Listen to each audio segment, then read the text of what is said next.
Alhamdulillahirrabbilalamin. Segala puji bagi Allah, Tuhan semesta alam. Dialah yang menciptakan manusia dalam keadaan paling sempurna, memberi akal untuk berpikir dan hati untuk merasa. Kita panjatkan rasa syukur kepadanya atas nikmat iman, Islam, dan kesempatan hidup dalam keadaan sehat walafiat. Asyhadu an la ilaha illallah wahdahu la syarikalah wa asyhadu anna sayyidina wa maulana Muhammadan abduhu wa rasuluh. Allahumma sholli ala Sayyidina Muhammad wa ala ali Sayyidina Muhammad.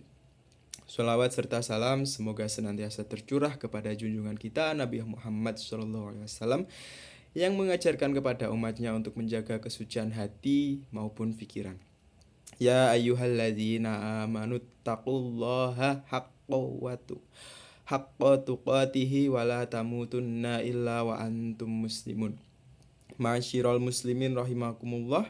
Marilah kita senantiasa meningkatkan ketakwaan kepada Allah Subhanahu wa taala dengan menjalankan semua perintahnya dan menjauhi larangan-larangannya.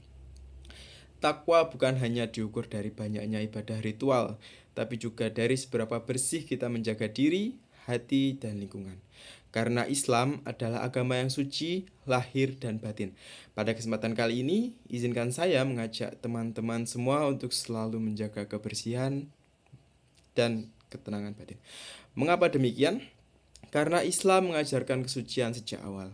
Allah Subhanahu wa taala berfirman dalam surat Al-Baqarah ayat 222, "Innallaha yuhibbut tawabina wa yuhibbul mutahhirina." Sesungguhnya Allah mencintai orang-orang yang bertobat dan mencintai orang-orang yang menyucikan diri. Ayat ini menegaskan bahwa kesucian bukan sekadar perkara jasmani, tapi juga cerminan iman dan akhlak. Seorang mukmin yang bersih berarti sedang mendekat kepada Allah, karena Allah mencintai orang-orang yang menjaga kesucian diri. Rasulullah SAW sendiri juga sangat dikenal untuk memperhatikan kebersihan. Dalam banyak riwayat, beliau mencontohkan bagaimana membersihkan diri setelah buang hajat, menyisir rambut, memakai minyak wangi, dan memotong kuku secara rutin. Dengan mengetahui hal ini, maka menjaga kebersihan bukan sekadar kebiasaan, tetapi bentuk meneladani sifat-sifat Allah yang thayyib, yaitu baik, indah, dan suci. Kebersihan lahir dan batin. Jamaah yang dirahmati Allah, kebersihan dalam Islam memiliki dua dimensi. Yang pertama lahir, yang kedua batin. Kebersihan lahir mencakup tubuh, pakaian, dan tempat ibadah. Seorang muslim diwajibkan berwudu sebelum sholat, sunnah membersihkan gigi dengan siwak, serta memastikan pakaian dan lingkungan tidak terkena najis. Semua ini adalah bentuk penghormatan terhadap Allah yang akan kita hadap dalam sholat. Pun menyangkut kebersihan batin, jauh lebih dalam, ia berarti membersihkan hati dari iri, dengki, sombong, dan dendam.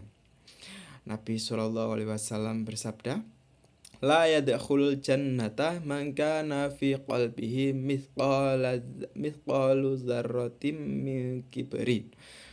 Tidak akan masuk surga orang yang di hatinya terdapat kesombongan meskipun sebesar biji zarrah.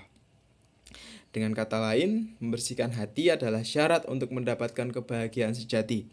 Maka, seorang muslim sejati bukan hanya bersih penampilannya, tapi juga bersih pikiran dan lembut akalnya, dan lembut hatinya. Poin ketiga, kebersihan sebagai cermin iman. Ma'asyiral muslimin rahimahumullah, kita sering mendengar ungkapan tentang anna dhafatu minal iman. Artinya kebersihan adalah sebagian dari iman. Ungkapan ini bukan sekadar anjuran untuk mencuci tangan atau mandi, tapi sebuah pesan spiritual bahwa perilaku mengabdi yang sejati menuntut ketertiban, kesucian, dan rasa tanggung jawab terhadap diri sendiri dan lingkungan. Ketika seseorang berwudu, ia bukan hanya membasuh debu dunia dari tubuhnya, tapi juga menghapus dosa-dosa kecil dari anggota badannya. Bagi saya, wudu mengajarkan kita untuk selalu segar, sadar, dan siap beribadah kapanpun. Lingkungan yang bersih juga mencerminkan masyarakat yang beriman.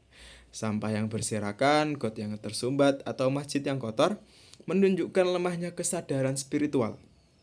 Islam menolak kekacauan karena pun di dalam Islam menjunjung tinggi keteraturan. Menjaga kebersihan adalah bentuk syukur. Saudaraku seiman, Nikmat sehat dan lingkungan yang bersih adalah amanah yang sering kita abaikan.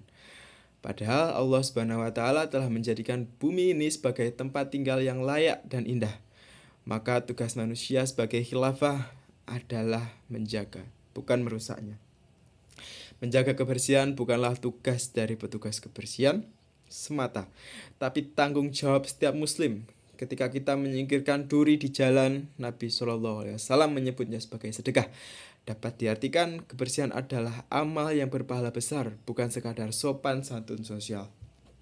Masyirul muslimin rahimahumullah, marilah kita mulai dari hal-hal kecil. Dapat membersihkan halaman rumah, menjaga kebersihan kamar mandi, tidak membuang sampah sembarangan, dan membiasakan wudhu meski tidak hendak sholat. Kebersihan bukan hanya menjaga kebersihan diri, membuat hidup nyaman, tetapi juga mendatangkan ketenangan batin. Orang yang bersih akan lebih mudah berzikir, beribadah, dan berpikir jernih. Semoga Allah menjadikan kita hamba-hambanya yang bersih lahir dan batin, yang mencintai kebersihan sebagaimana Dia mencintai orang-orang yang menyucikan diri. Barakallahu li wa lakum fil Qur'anil Karim, dan semoga kita semua diberi kekuatan untuk menjaga kebersihan diri, keluarga, dan lingkungan sebagai bentuk ibadah dan ketakwaan kepada Allah Subhanahu wa taala.